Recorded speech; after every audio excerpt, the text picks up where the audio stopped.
এখানে আমরা যারা রয়েছি তারা এই বিদ্যালয়ের শিক্ষক শিক্ষিকা। সবসময় আমরা আপনাদেরকে পাই না। আমরা যখন মিটিং ডাকি তখন আপনারা মাঠে থাকেন, কাজে থাকেন, ব্যস্ত থাকেন। আপনার সন্তান আমার কাছে থাকে। এই সন্তান কতটা পড়াশোনা শিখছে, তার শরীর স্বাস্থ্য কেমন, সে কি কি তার প্রয়োজন, এই সমস্ত কথাবার্তা আপনাদের কাছে বলা প্রয়োজন। কিন্তু বেশিরভাগ সময় সেই কথাগুলো শোনার প্রয়োজন আপনারা মনে করেন না, কখনো কখনো আমরাও বলতে পারি না। তার দায় সম্পূর্ণটা আপনাদের নয়, তার দায় আমাদেরও, আবার আপনার কর্মব্যস্ততাও তাই। কিন্তু আপনার সন্তানকে সঠিকভাবে বেড়ে ওঠার জন্য তার শারীরিক সমস্যা, তার চিকিৎসা, তার ক্ষুধা, তার শিক্ষা, তার প্রয়োজনীয় জিনিসপত্র, এই সবগুলো আপনাকেই সরবরাহ করতে হবে। যে প্রতিষ্ঠানে আপনার সন্তান পড়াশোনা করে তার যত্ন আপনাকেই নিতে হবে। আমি তো কতক্ষণ 10টা থেকে 4টে, বাকি সময় আপনাদের হাতেই থাকে।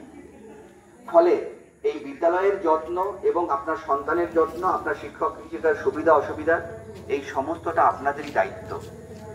যখন কখনো মিটিং ডাকি তখন আপনারা যদি আসেন, বা আপনার বাড়িতে যারা রয়েছেন আমার সন্তানের মায়েরা তারাও আসেন, কিন্তু সবাইকে সবসময় পাওয়া যায় না বলেই আজ রাস্তায় নেমে মিটিং করতে হচ্ছে।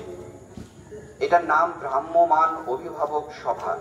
উদ্দেশ্য হচ্ছে এই বিভিন্ন চায়ের দোকানে সারাদিনের কর্মব্যস্ততার পরে আপনারা একটু বসেছেন, গল্প করছেন, চা খাচ্ছেন, তার সাথে সাথে আমাদের কথাগুলোও শুনে নিলেন। যদি আপনি বা আপনার বাড়ির সবাই মিলে আপনার সন্তানের আরেকটু বাড়তি যত্ন নেন, তাহলে এই মুসলিম অধ্যুষিত পিছিয়ে পড়া গ্রাম, সেই গ্রামের সন্তানেরা আরেকটু এগোতে পারে। ঠিক সেই কারণেই এই ভ্রাম্যমান সভার আয়োজন করা। আমাদের অন্য কোনো উদ্দেশ্য বা আকাঙ্ক্ষা নেই। যদি আপনার সন্তানকে সুস্থভাবে সঠিকভাবে বেড়ে উঠতে না পারে, তাহলে আপনি, আমি, আমাদের কারোরই এই কাজে যুক্ত থেকে কোনো লাভ নেই। আজকের পরে আশা করি আপনার সন্তানের জন্য তার চিকিৎসা, তার শিক্ষা, তার কথাবার্তা, তার প্রয়োজনীয় জিনিসপত্র সবকিছুর প্রতি আপনি যত্নশীল হবেন।